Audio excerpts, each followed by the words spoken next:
గెలుపొందినటువంటి ఇక్కడ వచ్చినటువంటి సర్పంచ్లకు వార్డు మెంబర్లకు హృదయపూర్వకమైనటువంటి శుభాకాంక్షలు తెలియజేస్తూ, ఓడిపోయిన రాజకీయంలో ఓటము గెలుపోవటం అనేది సహజమే. ఓడిపోయినా పర్వాలేదు, మళ్ళీ పార్టీని పూర్వవైభవం తెస్తాం, నా వంతు పాత్ర పోషిస్తాం మనోధైర్యంతో మరి ఇక్కడ వచ్చినటువంటి సర్పంచ్లకు, నైతికంగా మీరు ఓడిపోయి ఉండొచ్చు, కానీ ఎట్లా ఓడిపోయిందో అందరు తెలుసు. ఆ ఊర్లో ఓడిపోయిన దాదాపు ఓడిపోయిన దానిలో 10-15 మంది మన వాళ్ళే డబ్బులు వేయడము, ముగ్గురు వేయడము, సరిగా ఓవర్ కాన్ఫిడెన్స్లో ఉండడము, లక్ష్మయ్య గారు చెప్పినట్లు అవతల వ్యక్తి పోయి రకరకాలుగా చేయడం మూలన ఒక్కటి ఆలోచన చేయాలి మీరందరూ కూడా. లాస్ట్ మనం గవర్నమెంట్లో ఉన్నాం, అప్పుడు హన్వాడ మండలంలో ఎంతమంది? ఒక్కరు హన్వాడ మండలంలో. మహబూబ్నగర్ మండలంలో ఒక్కరు లేరు. దయచేసి వినాల, ఫోన్లు మాట్లాడకండి, ఒక్కసారి వినండి. పోయినసారి మహబూబ్నగర్ మండలంలో ఒక్క కాంగ్రెస్ సర్పంచ్ లేడు, హన్వాడ మండలంలో ఒక్కరు గెలిచింది. 10 ఏళ్ళు ఉంటే కూడా, మనం 5 ఏళ్ళు అయిపోయి మళ్ళీ 5 సంవత్సరాలు దాటి ఉన్నా కూడా మన ప్రభుత్వం మీద మన మీద నమ్మకంతో ప్రజలు మన ఇంట్లో ఉన్నారు, సర్పంచ్ గెలిపించారు. మరి ఇలా 2 ఏళ్ళు అయింది, 2 సంవత్సరాల్లో ఎలక్షన్ వస్తే దాదాపు మనం 40%, అక్కడ 11-10 వార్డు మెంబర్లు దాదాపు 132, వాళ్ళకు మనకు పోలికనే లేదు. రెండవది ఓటింగ్ పర్సెంటేజ్ కూడా చూస్తే కూడా హన్వాడలో కానీ మహబూబ్నగర్లో కానీ మొన్న ఎమ్మెల్యే ఎలక్షన్స్ కన్నా ఎక్కువ ఉంది. ఎమ్మెల్యే ఎలక్షన్స్లలో మన పడ్డ ఓట్లు, మనం నిలబెట్టిన అభ్యర్థులు నిలబడినటువంటి సర్పంచులు, మన రెబల్స్ కాదు, మళ్ళా మన పార్టీలోనే 3-2-4 నిలబడే ఊర్లు ఉన్నాయి. మనం గెలిచిన ఓడిపోయిన అభ్యర్థి పడ్డ ఓట్లు లెక్కేస్తేనే ఎలక్షన్స్ కన్నా ఎమ్మెల్యే కన్నా ఎక్కువ ఓట్లు. అంటే 2 సంవత్సరాల్లో ప్రభుత్వం మీద ఎంత విసుకొచ్చింది ప్రజలకు, ఒక్కసారి ఆలోచన చేయండి. కనుక ఓడిపోయిన వాళ్ళు బాధపడాల్సిన అవసరం లేదు, పార్టీ మిమ్మల్ని కాపాడుకుంటుంది. వచ్చే గవర్నమెంట్లో మన ప్రభుత్వం వస్తుంది గ్యారంటీ, వచ్చే ప్రభుత్వంలో మనం గ్యారంటీ కాపాడుకుంటాం, దానిలో ఏమాత్రం సందేహం లేదు. కావాలంటే మనం గతంలో కూడా చూడండి, ఓడిపోయినంత మాత్రం తీసి పక్కకు పడేలే. రకరకాల కారణాలు ఉంటాయి, ఎన్నో కారణాలు ఉంటాయి, అది ఎవరికి అర్థం కాదు, బాధ కూడా అర్థం కాదు. ఓడిపోయినకి బాధ అర్థమవుతుంది, ఎందుకు ఓడిపోయినాం అనేది యుద్ధంలో దిగిన తర్వాత యుద్ధం చేసడానికి అర్థమవుతుంది. కనుక దయచేసి ఆ కారణాలు ఏమున్నా కానీ మనమే 3-4 నిలబడడం అనేది ప్రధాన కారణం. మన పార్టీ నుంచి కాంపిటీషన్ కూడా మీటింగ్ పెడితే, ఎలక్షన్స్ మీటింగ్ పెట్టినాం అలాగారు పెడితే, మనోళ్ళే నేను నిలబడతా, ప్రతి ఊర్లో ఒక 10 మంది పోటీ, ఒక 5 మంది పోటీ. కనుక మనము ఈ రాష్ట్రంలో మహబూబ్నగర్ మండలమే కాదు, హన్వాడ కాదు, నియోజకవర్గమే కాదు, రాష్ట్రం మొత్తం మీద కూడా, రాష్ట్రంలో కూడా ప్రజలు విసిగిపోయి ఇంకా సింబల్ ఉంటే ఇంకా మనం ఎక్కడో ఉండే, ఇంకా కారు లేదు.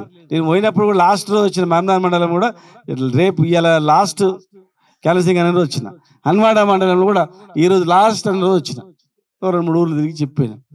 ఏ ఊరికైనా సార్ మన కారు గుర్తు ఎక్కడ సార్ కనిపిస్తలేదు, మరి వీళ్ళు ఇచ్చిన దీనిలో మనకు గుర్తు కలర్ వేసుకొని గులాబీ కలర్, కానీ కారు కనపడతలేదు సార్, మరి వీళ్ళు ఉంగరం అంటారు, ఆయన బ్యాట్ అంటారు సార్ అంటే, దీనికి సింబల్ లేదురా బాబు అని చెప్పిన అట్లా. కనుక ఎవరు కూడా అధైర్యపడద్దు. మళ్ళొకసారి చెప్తున్నా, కారణాలను విశ్లేషించుకోండి. అరే ఎట్లా ఎక్కడ లోపం జరిగింది విశ్లేషించుకోండి, ఎవరు వెన్నుపోటు పడిచిండ్రు విశ్లేషించుకోండి, ఎక్కడ లోపం జరిగింది ఒకసారి ఆలోచన చేసుకోండి. సర్పంచ్ ఏ ఊర్లో అయితే పోయిందో దానివల్ల ఓడిపోయినానికి బాధ ఉండొచ్చు, కానీ మిగతా వాళ్ళకు కూడా రేపు ఏ ఇబ్బంది వచ్చినా వాళ్ళకి లాభం అవుతుందా నష్టం అవుతుందా అని కూడా ఆలోచన చేసుకోండి. ఆ లోపాలు సర్దిద్దుకొని మళ్ళీ మనం ఎట్లా ముందుకు పోవాలనే దాని మీద దృష్టి పెట్టండి.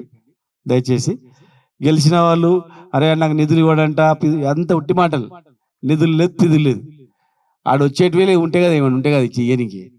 వచ్చినవి గ్యారెంటీగా గ్రామాల వారిగా పర్సెంటేజ్ జనాభా ప్రకారం అలొకేట్ అవుతాయి అంతే ఆటోమేటిక్గా. గ్రామంలో ఎంత జనాభా ఉంటే అంత అమౌంట్ ఆ గ్రామంలో వస్తుంది. దానికి చైర్మన్ ఎవరు అంటే సర్పంచ్ చైర్మన్. వార్డు మెంబర్లు ఉంటారు, మళ్ళీ వార్డు మెంబర్ల తీర్మానం కూడా ఉంటుంది. వార్డు మెంబర్లు కూడా ఒకవేళ మనం సర్పంచ్ లేని దగ్గర ఉప సర్పంచ్ ఉంటాం, సర్పంచ్ ఉప సర్పంచ్ లేని దగ్గర వార్డు మెంబర్లు ఉంటారు. వార్డు మెంబర్లు కూడా నిలదీయచ్చు, వార్డు మెంబర్లు కూడా అబ్జెక్షన్ చెప్పొచ్చు, మా వార్డులు ఎట్లా పెట్టామని చెప్పి అడగవచ్చు. కనుక నిధులు రావనో లేకపోతే అందులో ఉన్న వాళ్ళకి నిధులు ఎక్కువ వస్తావన్నట్టు మొత్తం దేని ఈవెన్ ఏ ఇండ్లు ఆయన ఇండ్లు వచ్చినా ఊరికి ఇంకేం వచ్చినా ఏది వచ్చినా కానీ అది సర్పంచే కమిటీకి చైర్మన్ ఉంటాడు. వార్డు మెంబర్లు కూడా తీర్మానం ఉంటుంది. వార్డు మెంబర్లు ఆబ్జెక్షన్ చెప్తే కూడా అవుతుంది. కనుక మనం తక్కువ వార్డు మెంబర్లు ఉన్నా కానీ సార్ వీళ్ళు పెడతలేరు ఇట్లా అని చెప్పి మీరు రిటర్న్గా రాసి ఇచ్చారు అనుకోండి, మన అడ్వకేట్ కరుణాకర్ గారు మిగతా అడ్వకేట్ కూడా చెప్తా వస్తారు. ఆ వార్డు మెంబర్లు మాకు పెడతలేరు, ఈ ఊరిని సరిగా చూస్తలేరు అని చెప్పి రాస్తే కూడా అవి ఆబ్జెక్షన్ అవుతాయి. తర్వాత కూడా మళ్ళీ ఎంక్వైరీ అవుతుంది వాళ్ళ మీద, తర్వాత కూడా యాక్షన్ కూడా ఉంటుంది. ఏకఛత్రాధిపత్యం టైపులో అట్లాంటిది ఏమి ఉండదు. కనుక ఎవరు కూడా అలాంటి అపోహలు పెట్టుకోకండి. రేపు వచ్చేది కూడా మన ప్రభుత్వమే. ఇప్పుడు 2 ఏళ్ళు అయిపోయింది, ఇంకా 2 ఏళ్ళు 27లో ఎలక్షన్ వస్తా అంటారు. ఒకవేళ 27లో వచ్చినా ఒకవేళ రాలేదు రెగ్యులర్ కన్నా కూడా ఒక 1.5 year ఉంటుంది. తర్వాత ఎలక్షన్ ఇయర్ స్టార్ట్ అవుతుంది. ఇక వాళ్ళ చదువుకోవడే ఉంటుంది. సర్పంచ్ల మీద నిధులియను అని చేస్తే నిధులియని ఊరికి ఏదన్నా ఎమ్మెల్యే వచ్చి మళ్ళీ తిరిగి పోతాడా? మన సర్పంచ్ అని చెప్పి నిధులు ఇవ్వకుండా ఆ ఊరికి వచ్చి మళ్ళీ వాపస్ పోతాడా? పోతే సర్పంచ్ ఊకుంటాడా, వార్డు మెంబర్లు ఊకుంటాడా, లేకపోతే ఊరు ప్రజలు ఊకుంటారా? చెప్పండి, జరుగుతుందా పని? అసలు వాళ్ళు కొద్ది రోజుల తర్వాత ఊర్లలో తిరగాలంటేనే ఆలోచించే పరిస్థితి వస్తుంది. ఎందుకంటే రుణమాఫీ కాలేదు, తర్వాత సన్న ఓట్లకు బోనస్ అన్నారు అది రాలేదు, కరెంటు మీటర్లు పెడతారంట తొందరలోనే, వ్యవసాయానికి కరెంటు మీటర్లు పెడతారంట, కరెంటు ఛార్జీలు పెరుగుతారంట, రకరకాలుగా ఉన్నాయి. యూరియా ఆన్లైన్ అంటున్నారు. ఎవరైనా మనకు యూరియా అనేది పైసలు పెడితే ఇట్లా కిరాణం దొరికినట్టు దొరుకుతున్నాయి మనకు. 10 ఏళ్లలో యూరియా ఇదే లేదు. కరెంటు పోయిన పాపానలే పోలే, ఇప్పుడు పోలే, కరెంటు పోలేదు, యూరియా ప్రాబ్లం రాలేదు. కరోనాలో కూడా మనం రైతు బంధు ఇచ్చినాం, కరోనాలో కూడా ఒడ్లు కొనుక్కొని మనం డబ్బులు ఇచ్చినాం చాలా అద్భుతంగా. కనుక వాళ్ళు ఏం చేసింది ఏం లేదు. ఒక ఫ్రీ బస్ అని పెట్టిన ఆడోళ్ళకు, మగోళ్ళకు డబుల్ ఛార్జ్ పెట్టినారు.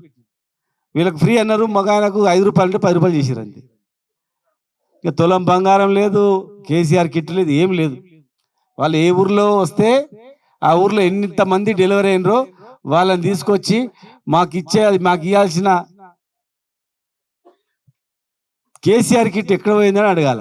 ఎంతమంది పెళ్లి అయితే 2 ఏళ్లలో వాళ్ళందరూ కలిసి మాకు ఈ ఊరికి ఇన్ని తులాల బంగారం రావాలి, ఏమైందని అడగాల. మనం అడగడానికి 100 ఉన్నాయి వాళ్ళు అట్లా చేస్తే. కనుక ఆ నిధులు ఇవ్వకుండా ఇంకో చేస్తామంటే అది జరగని పనిది. ఒకవేళ వాళ్ళు చేస్తే గీస్తే నడిచేది 2 ఏళ్ళు, తర్వాత ఏముండదు. కనుక మీరు ఎవ్వరు కూడా దాన్ని దృష్టిలో పెట్టకండి. రేపు ఎలక్షన్ వస్తుంది. మన తడాక ఎంపీటీసీ ఎలక్షన్స్లో రేపు జెడ్పీటీసీ ఎలక్షన్లో చూపించాల. ఈ కసంతా జెడ్పీటీసీ ఎంపీటీసీలో అత్యధిక మెజార్టీ మనం గెలిపించుకోవాలి, మన వాళ్ళని చేయాలి. కాకపోతే మీకు చెప్తున్నా, దయచేసి మేము చెప్పినప్పుడు వద్దు నీకు బాగాలేదు అన్నప్పుడు వినాల. బాగుంది అంటే ప్రతి వాడు ఎట్లా అంటారా బాబు, నీవు మంచివాడవే కానీ నువ్వు పబ్లిక్లో అట్లా పబ్లిసిటీ చేసిండ్రు, నువ్వు కొంచెం ఓపిక పట్టుకో, లేనిది బట్టగాల్సిన మీద వేసిండ్రు, కొంచెం ఓపిక పట్టుకో, నిలబెడదాం బాగుంటుందంటే ఇననే వాడు కూడా లేదు నాకు బాగుంది అని. ఓడిపోయిన తర్వాత మళ్ళీ 100 కారణాలు చెప్తారు. 100 కారణాల్లో ఇగో. కనుక ఎప్పుడైనా కానీ కొన్ని 1-2 సందర్భాలు మీరు చెప్పింది వాస్తవం కావచ్చు, కానీ ఎక్కువ శాతం మాత్రం నమ్మకం వదిలిపెట్టాలి, మా మీద వదిలిపెట్టాలి. మేము గెలిపించుకోవాలని ఉంటాం. ఆల వెంకటేశ్వర రెడ్డి గారు కానీ నేను కానీ, అరే మనం గెలవాలని మాకు తప్పని ఉంటుంది, ఓడిపోవాలని ఉంటుందా చెప్పండి? ఎవరు గెలుపుకు దగ్గరలో ఉన్నారు వాళ్ళని గెలిపించుకోవాలని ఉంటుంది. కనుక రేపు ఎంపీటీసీ జెడ్పీటీసీ ఎలక్షన్స్లోనైనా దయచేసి చెప్పిన మాట వినండి. ఎవరైతే గెలిపించే వ్యక్తులకు రేపు మన ప్రభుత్వం వచ్చిన తర్వాత ఇంకా మంచి పొజిషన్ ఉంటుంది. నీ వల్ల ఓడిపోయినంటే ఎంత చెడ్డ పేరు వస్తుంది, నువ్వు గెలిపించిండ్రా అంటే రేపు నీకు ఎంత భవిష్యత్తు ఉంటుంది ఆలోచన చేసుకోవాలా దయచేసి. వాళ్ళు ఏం చేసిరు మన జిల్లాకు చెప్పండి? ఏం చేయలేదు. మన్నెంకొండకు ఆ రోప్వే మంచిగా 200 కోట్లు రోప్వే ఆగిపోయింది. ఈ పాటికి అక్కడ అంగరంగ వైభవం ఉంటుండే. వేల మంది మహబూబ్నగర్ నుంచి వస్తే మహబూబ్నగర్లో హోటళ్ళలోకి గిరాకీ ఉంటుండే, ఛాయలకు, పూలలకు, పండ్లలకు, పాన్ షాపుకి రకరకాలుగా ఇక్కడ నుంచి అక్కడ వరకు ఉంటుండే. హాస్పిటల్ కట్టినాం, అట్లే ఉంది. దాదాపు 500 కోట్లతో టెండర్లు ఇవ్వాలి. ఇప్పుడు దానిలో ఎక్విప్మెంట్ కావాలంటే 500 కోట్లు. 500 కోట్లు పెడితేనే అందులో అన్ని మిషన్లు, ఆపరేషన్ థియేటర్లు, మంచి మంచి మంచాలు, రకరకాలవన్నీ వస్తాయి. మనం బిల్డింగ్ కట్టినాము, 500 కోట్లు తేవాలి వాళ్ళు. చూద్దాం, అంత రెడీ చేసి పెట్టినాం. ఎస్టిమేషన్స్ అన్నీ చాలా ఉన్నాయి. ఎన్నో ప్రాజెక్ట్స్, ఎన్నో ఇండస్ట్రీస్, పెద్ద పెద్ద 10,000 మందికి ఎంప్లాయ్మెంట్ ఇచ్చే ఇండస్ట్రీ తెచ్చినాం. దాన్ని ఏమని పొల్యూషన్ పుకారు పుట్టించింది. ఇప్పుడు అందరు జాబ్ చేస్తున్నా, చుట్టుముట్టు ఊళ్ళందరూ వాళ్ళందరూ జాబ్ చేస్తున్నారు.